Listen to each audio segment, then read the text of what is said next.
कारतगा ग्रामदैवत बंगाली देवस्थानला पुराच्या पाण्याने दिला वेढा. पाणी पातळीत वाढ. गेल्या 4-5 दिवसात दूधगंगा पट्ट्यात व तळकोकणात सुरू असलेल्या मुसळधार पावसाने दूधगंगा नदीला महापूर आल्याने सोमवारी दिनांक 6 रोजी सकाळी कारतगा गावचे ग्रामदैवत बंगालीला दूधगंगा नदीच्या पुराच्या पाण्याने प्रथमच वेढा दिला.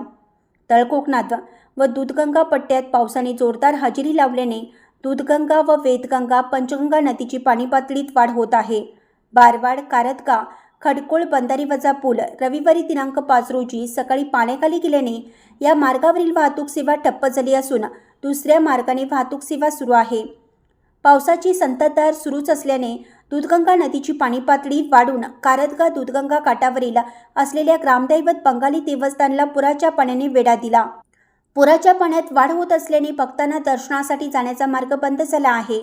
बंगाली देवस्थान व बंधाऱ्याजवळ असल्याने अनुचित प्रकार घडू नयेत म्हणून सदलगा पोलीस व ग्रामपंचायतीने लक्ष ठेवलं आहे. दूधगंगा व वेदगंगा नदीच्या पाणी पातळीतही वाढ होत आहे. त्यामुळे पावसाचा जोर वाढला तर पाणी पातळी वाढणार असल्याने नदीकाठावरील नागरिकांना दक्ष राहण्याचं आवाहन करण्यात आलं आहे. कारतगाहून मुख्य संपादक प्रशांत कांबळे.